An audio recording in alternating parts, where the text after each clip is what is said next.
बोले ठीक है पोस्ट बदलवा दूंगी, 15,000 रुपये लिए इस बात के, लेकिन आज तक पोस्ट बदली नहीं गई हमारी। 20,000 रुपये लिए गए, ये बोला कि कल दे देना, नहीं तो मुड़लाना में ड्यूटी कर लेना कल से। ये दिल्ली का जंतर मंतर नहीं जहां कोई आंदोलन चल रहा है। ये जगह है सोनीपत के खरखौदा का सिविल अस्पताल, जो अब एक जंग का मैदान बन चुका है। ये डॉक्टर, स्टाफ, नर्स और जूनियर कर्मचारी पिछले करीब 2 हफ्ते से यहाँ बैठकर हड़ताल कर रहे हैं और मांग कर रहे हैं कि लेडी एसएमओ डॉक्टर आशा सहरावत और स्टाफ नर्स राजेश कुमारी को हटाया जाए। इनका कहना है कि इन दोनों महिलाओं ने पूरे अस्पताल कर्मचारियों पर इतने जुल्म किए हैं कि अब उनके साथ काम करना मुश्किल हो गया है।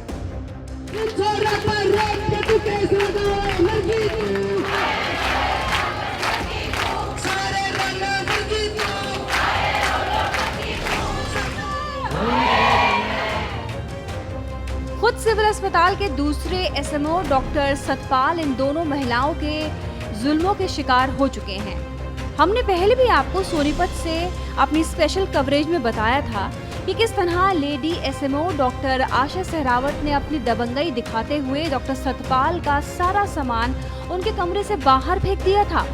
मजबूरी में डॉक्टर सतपाल को अपनी ओपीडी अस्पताल के बाहर बने शेड के नीचे लगानी पड़ी, लेकिन अब पानी सिर के ऊपर से गुजर गया जब डॉक्टर सतपाल को बाकी डॉक्टर और स्टाफ का समर्थन मिला और अस्पताल परिसर में ही हड़ताल शुरू हो गई। मामले में खरखौदा के सीएमओ ने भी निपटारा करवाने की कोशिश की, लेकिन उससे भी कोई हल नहीं निकला। लिहाजा मजबूरी में अब अस्पताल स्टाफ हरियाणा के भाजपा अध्यक्ष और राई से विधायक मोहन लाल बडोली से जाकर मिले और उनके आगे अपनी समस्याएं रखी।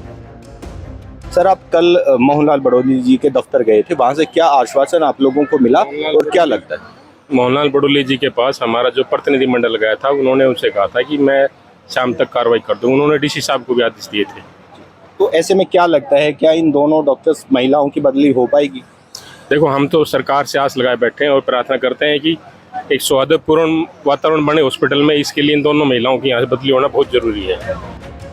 विधायक जी से मुलाकात के अगले ही दिन अस्पताल के जूनियर स्टाफ ने एक और बड़ा खुलासा किया।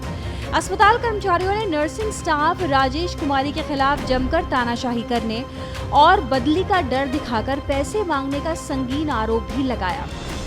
पैसा लेने का भी मामला सामने आया है कि नौकरी को बदलने के लिए, इनकी व्यवस्था बनाने के लिए किसी तरह का पैसा भी इनसे लिया गया। 15 से 20,000 रुपये तक लिए गए थे। उसके बारे में भी जान लेते हैं। आप लोगों से पैसा लिया गया, वो पैसा किसने लिया और किस तरह का व्यवहार आपके साथ किया जाता था? सर, मेरा नाम सुमन, स्वीपर की पोस्ट पे हूँ। तो मैडम ने मेरे से 15,000 रुपये लिए थे। बोली मेरी ज्वाइनिंग खांडे की है। तो मैं कहने लगी मैम मेरे छोटे बच्चे में खांडा नहीं जा सकती, क्योंकि खांडे का मेरे को पता भी नहीं था। तो बोली ठीक है, तो नहीं जा सकती, नहीं तेरी जगह किसी दूसरे बंदे ने लेंगे, पर तेरे को पैसे देने पड़ेंगे। तो मैं बोली मखा ठीक है मैम मेरे पास पैसे तो नहीं है। बोला भाई हमें ये नहीं पता पैसे हैं या नहीं, हमें तो पैसे चाहिए, कहीं से भी लेके आ, पर मेरे को पैसे चाहिए।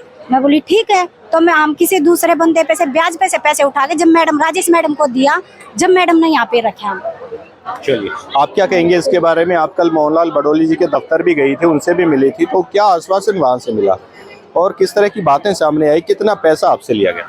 मुझसे 15,000 रुपये लिए गए थे पोस्टिंग चेंज करने के लिए। और आप क्या कहना चाहेंगे इस मामले में, जिस तरह की बातें सामने आ रही है? पैसे का लेन देन भी हुआ था? हाँ जी, 15,000 रुपये लिए थे मेरे। किस काम के लिए पैसे लिए थे? जी, मेरी पोस्ट वार्ड अटेंडेंट की थी, 2018 में मैं लगी थी और 2021 में मैडम ने बोला तेरी स्वीपर की पोस्ट होगी, तो उसको चेंज करने के लिए 15,000 रुपये लिए। आप क्या कहेंगे इसके बारे में, जिस तरह से पैसे का लेन देन हुआ उसके बारे में थोड़ा सा बताइए। सर, मेरे पास फ़ोन आया था कि जैसे हम जर्नल हैं तो जर्नल दो भी मैं काम नहीं कर सकते। तो मैंने कहा मैडम पोस्ट बदल दो, फिर नहीं कर सकते। तो बोले ठीक है पोस्ट बदलवा दूंगी, 15,000 रुपये लिए इस बात के, लेकिन आज तक पोस्ट बदली नहीं गई हमारी। कितने दिन पहले पैसे लिया? ये 3 साल पहले। राजेश ने पैसे लिए? हाँ जी। आपसे किसने पैसे लिए? राजेश मैडम ने लिया जी। किस बात के पैसे लिए? जी ये कह रही थी तुम्हारी बदली होगी, बदली रखवानी हो तो पैसे देने पड़ेंगे। 20,000 मांगे थे, फिर मैंने कैश होने था 15,000 हुए, वो अभी 3 रुपये सैकड़े उठा के दिए मेरा। तो आप लोगों ने सबने जो पैसा दिया था वो कैश दिया था, चेक दिया था, कैसे दिया था? ना कैश दिया था जी। आप क्या कहेंगे इसके बारे में? थोड़ा सा पैसा लिया गया था आपसे, कितने पैसे लिए गए, किस काम के लिए? सर 20,000 रुपये लिए थे मेरे जी। पर जी जिसने लिए थे ना मन्नू नहीं मेरा ठेकेदार ने लिए थे जी, राजेश मैडम ने लिए थे।